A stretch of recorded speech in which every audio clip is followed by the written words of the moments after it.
આજના વિડીયોમાં એવા ઉપયોગી આઈડિયા શેર કરીશ કે તમારા ઘણા બધા કામ સરળ થઈ જશે અને તમારી સમય અને મહેનત પણ બચશે। વિડીયો સારો લાગે તો લાઇક કરજો। તો ચાલો વિડીયોને સ્ટાર્ટ કરીએ। છે ને આપણે શું કરીએ, શોપિંગ મોલમાં ક્યાંક આપણે શોપિંગ કરવા જઈએ કે પછી ક્યાંય પણ મુસાફરીમાં જઈએ તો આ રીતે એમને ચેન બંધ કરીને તેમાં ઘણા બધા પૈસા હોય, આપણે મોબાઈલ હોય, આધાર કાર્ડ ને ઘણી બધી વસ્તુ હોય તો તેને આ રીતે આપણે બંધ કરીને ના મુકાય। આપણે શું કરે, આ રીતે સેફ્ટી પિન લઈ લેવાની અને જે ચેનનું નાનકડો હોય છે ને તેમાં આ રીતે પરોવી અને ત્યાર પછી પર્સમાં પરોવી દેવાય। જો આ રીતે સેફ્ટી પિન તમે લગાવી દેશો ને તો કોઈ પણ કેટલું પણ ખોલે ને તો આપણે ચોરીની બીક ના રહે, કોઈ પણ આપણી વસ્તુ ના કાઢી શકે। જો આ રીતે આપણું ધ્યાન ના હોય, ભીડવાળી જગ્યા પર આપણે જઈએ ને તો આ રીતે ચોરી ના થાય, આપણી વસ્તુ એકદમ સેફ રહે। તો બંને ચેનમાં તમે આ રીતે ટ્રાય કરી શકો, ખૂબ જ સરસ આઈડિયા છે। જો આ રીતે આપણે રસોડામાં લાઇટર તો ખૂબ જ વપરાશમાં આવતો હોય પણ આપણે છે ને તેને એમને ક્યાંય પણ મૂકી દઈએ તો ચીકણું થઈ જાય અને આપણે તેને પાણીથી સાફ ના કરાય, ખરાબ થઈ જશે તમારે વહેલું લાઇટર। તો તેના માટે આપણે શું કરવાનું, આ રીતની 10 રૂપિયાની કોલગેટ આપણી ઘરમાં આપણે રખાઈએ, ઘણી બધી વસ્તુને સાફ કરવામાં ઉપયોગમાં લેવાય। તો આ રીતે છે ને આપણે જરાક આમથી લગાવી અને રૂને જરાક ભીનું કરી લેવાનું, કોઈ પણ કપડાને કે રૂને, અને ત્યાર પછી તમે રબ કરશો ને, જો આ રીતે સરસ ઘસશો ને તો તમારે લાઇટર એકદમ ચમકવાળું થઈ જશે અને પાણી ન લગાવવાથી છે ને ઘણા ટાઈમ સુધી આપણું લાઇટર એમને એમ રહે, આપણે ખરાબ ન થઈ। જો આ રીતે અંદરથી પણ સાફ કરી લેવાય એટલે તેનો કચરો નીકળી જાય અને એકદમ તમારે લાઇટર નવા જેવું થઈ જશે। આ રીતે તમે કરશો ને 2-3 મિનિટ જ જો સાફ કરી અને ત્યાર પછી કોઈ પણ કપડાથી આ રીતે લૂછી નખાય તો સરસ આપણે લાઇટર તમારે સરસ ચમક આવી જાય।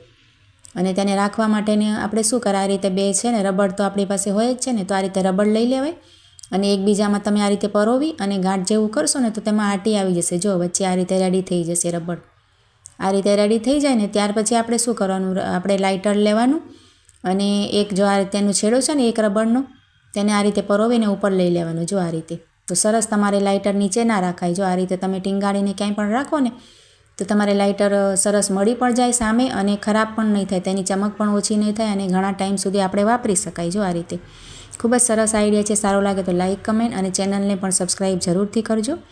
ના જે બૂટ હોય છે ને લેધરના, તો ક્યારેક જ પહેરાતા હોય, નાના બાળકોના હોય કે પછી મોટાના હોય, તો આપણે એમને રાખી દઈએ ને તો તેનો શેપ પણ જુઓ વાંકો ચકો થઈ જાય, ઉપરથી ખરાબ થઈ જાય અને તેની ચમક પણ એકદમ ઓછી થઈ જાય। તો તમને એક સરસ ટિપ્સ બતાવું છું। આપણે શું કરવાનું, સૌથી પહેલાં આ રીતે વેસલીન તો હોય છે ને આપણી ઘરમાં, પોલિશ કદાચ કોઈની પાસે ના હોય તો આ રીતે વેસલીનની ડબ્બી લઈ અને તેમાંથી જરા ટપકા કરી દેવાના આ રીતે આખા બૂટ ઉપર। ત્યાર પછી આપણે છે ને એક આ રીતે રૂ લઈ લેવાય, તમે કોટનનો કોઈ કપડો પણ લઈ શકો કાપડનો, અને તેમાં સરસ તમે આ રીતે કરશો ને, રફ કરશો ને હળવા હાથે તો સરસ તમારે ચમક આવી જશે। આપણે પાલિશ કરાવ્યા હોય ને તરત જ એવા લાગશે। જો આ રીતે, અને તમને આ રીતે તેનો શેપ સરખો કરવાનું પણ તમને બતાવું છું ટિપ્સ। તો આ રીતે આપણે બધી જગ્યાએ ફેરવી લેવાનું આગળ પાછળ, અને બંને બૂટમાં તમે કરશો ને તો સરસ તમારે આ ચમક આવી જશે। આપણે પહેરવા હોય તો પહેરી શકાય, ક્યાંક આપણે પાર્ટીમાં કે લગ્ન પ્રસંગમાં જવું હોય તો। અને ત્યાર પછી આપણે એમને એમ નહીં રાખવાનું। જો આ રીતે તેનો શેપ બગડી જાય, આપણે એમને એમ ક્યાંય પણ રાખી દઈએ ને તો જ્યારે પણ આ રીતે બૂટ કે મોજડી કે કોઈ પણ વસ્તુ તમારે રાખવી હોય ને તો આ રીતે આપણે ન્યૂઝપેપરના આ રીતે કરી લેવાય અને તેમાં અંદર આ રીતે નાખીને ત્યાર પછી જ આપણે રખાય। ખોખામાં રાખો કે કબાટમાં, શૂ રેકમાં આપણા રાખતા હોઈએ તો તેમાં પણ એમને એમ નહીં રાખવાના। આ રીતે અખબારના જે ન્યૂઝપેપરના કટકા આ રીતે કરી ત્યાર પછી તમે રાખશો ને, બાળકોની, નાની છોકરીઓની મોજડીઓ હોય કે આપણી મોટાની હોય તેમાં પણ આ રીતે રાખી દેવાના। તો આ રીતે લેધરની વસ્તુ પર જો આ રીતે પરસ પણ આપણી પાસે લેધરના હોય ને, આપણે ઘણા બધા હોય તો વપરાશ ઓછા થતા હોય તો તેમાં પણ તમે આ રીતે વેસલીન લગાવશો ને, જરાક અમથી લગાવી અને ત્યાર પછી હાથથી આપણે રબ કરી લેવાની। જો કોઈ બીજી વસ્તુથી પણ તમે કરી શકો તો સરસ તમારી ચમકતા થઈ જશે। આ રીતે આપણે પરસમાં પણ સરસ ચમક આવી જશે। ડલ થઈ ગયા હશે તો સરસ લાગશે આપણે વપરાશમાં ક્યાંક લઈ જવું હોય તો। જો આ રીતે ખૂબ જ સરસ ટિપ્સ છે। સારી લાગે તો લાઇક કરજો। આપણે અહીંયા એક સાબુ લઈ લઈશું, તો તમે અહીંયા કપડાં ધોવાનું પણ લઈ શકો અને આ રીતે હાથ ધોવાનું પણ લઈ શકાય। જો આ રીતે ત્યાર પછી તેમાં ધારદાર ખીલી કે કોઈ પણ વસ્તુથી છે ને આપણે હોલ કરી લેવાય આ રીતે નાનકડો, અને કોઈ પણ આ રીતની દોરી હોય ને તમારી પાસે, કોઈ પણ સોફ્ટ દોરી, તે આપણે તેની અંદર પરોવી દેવાની, આપણે હોલ કર્યો છે તેમાં, અને આ રીતે સરસ ગાંઠ જેવું થઈ જાય ને એ રીતે આપણે આ રીતે તૈયાર કરી લેવાય।